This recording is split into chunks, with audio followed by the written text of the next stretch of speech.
Allahumma salli ala sayyidina Muhammad wa ashghilil zalimin bil zalimin wa akhrijna min bainihim salimin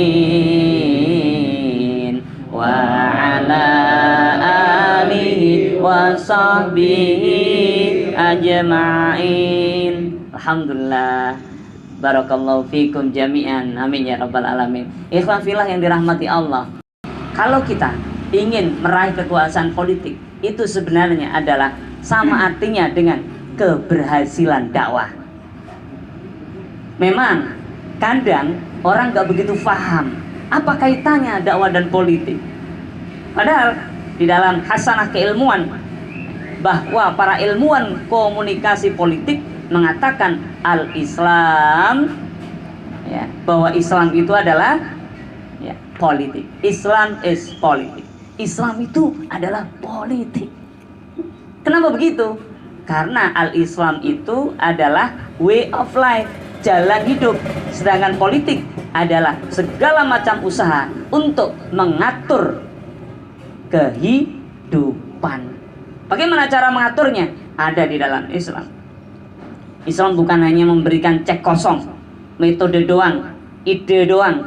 Oh, kalau mengatur itu hidup ini harus diatur. Enggak cuma demikian, tapi hidup ini harus diatur. Bagaimana aturannya? Tuh, lihat Al-Qur'anul Karim. Bagaimana aturannya? Tuh, ikuti Nabiullah Muhammad sallallahu alaihi wasallam. Sehingga bukan hanya untuk masalah sia-sia, ansih, atau bukan hanya untuk pemilu, tapi sebenarnya tahapan-tahapan yang diajarkan oleh baginda Nabi Muhammad SAW adalah full dakwah.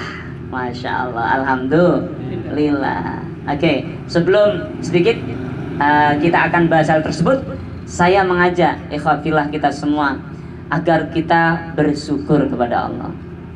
Ayatnya sangat jelas, la in syakartum la azidannakum wa la in kafartum in azabi lasyadid. Jadi syarat untuk tambah nikmat syukur, sakit syukur, ya, banyak utang syukur, jodoh belum datang syukur, pemilu babak belur syukur, APK kurang syukur, sudah dikasih orang ternyata dirobek-robek syukur. Ayo, suami marah-marah syukur, istri kurang belanjaan syukur, anak-anak syukur. Masya Allah, kalau seluruh keluarga kita isinya syukur semua, ditambah tidak nikmat? Ayo jawab, ditambah tidak? Pasti ditambah, pasti ditambah. Ayo, jangan pernah meratapi nasib. Masya Allah. Ya bilang, apa yang terpenting yang kita syukuri? Bahwa kita berada di jamaah ini. Saya sering ditanya sama teman-teman, apaan sih Pak?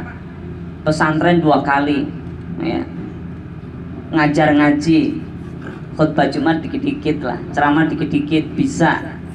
Nah, liko segala itu ngapain? Mentoring, apalagi sekarang upah tanpa upah, ya. Ya, ngapain, dapat apa katanya? Masya Allah. Nah, ingat teman-teman ikhwah, setiap sesuatu yang dilontarkan pasti ada sisi baliknya.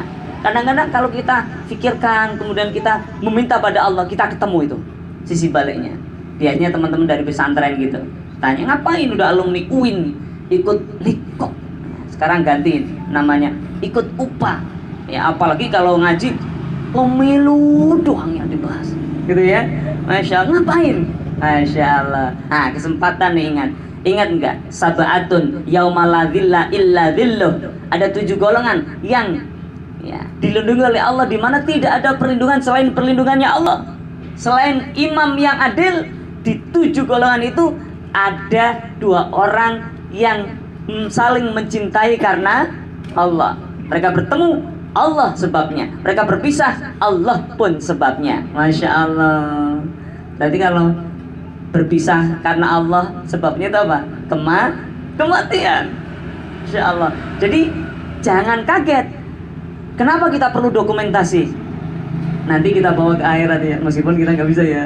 Ya, tapi kan malaikat mampu, luar biasa. Ya Allah, ini loh buktinya, ya, bahwa kami saling mencintai karenamu, berdakwah karenamu, dan berharap surgamu. Jadi kita di sini tidak ada yang berharap insya Allah selain surganya Allah. Jadi alasan kenapa kita berada di jamaah kita ini, pertama, selain banyak macam-macam kita punya, saya sarankan untuk menjadikan pertemuan kita, setiap upah kita sebagai wasilah kita daftar kepada Allah menjadi salah satu ya calon penghuni surga yang dilindungi oleh Allah di padang mahsyar nanti ya. Dari salah satunya adalah orang yang saling mencintai karena Allah, insya Allah. Itu teman-teman ikhwah. Yang kedua apa? Kita saling mengingatkan, watawasau bil haq watawasau bis sabr. Kalau ditanya, kamu sudah menjalankan perintah Allah, apa perintah yang mana? Watawasau bil haq watawasau bis sabr. Sudah, kapan? Di mana? Bentuknya apa? Ya. Nah, kalau kita ditanya, insya Allah, kapan? Kita setiap pekan aja ada pertemuan, gitu ya. Bentuknya adalah kajian, halakoh, upah. Ya. Tujuannya jelas, li'ilah kalimatillah, berada sama-sama orang baik, saling menasihati untuk bersabar, kebaikan, dan saling mensupport untuk ya peningkatan kualitas ketakwaan kita. Ya, bacaan Qur'annya yang belum benar dibeneri, disupport, sholat malamnya saling berlomba, ya bacaan Qur'annya dan lain sebagainya, berbuat kebaikannya, semuanya bernilai ibadah, semuanya bernilai ukhrawiyah.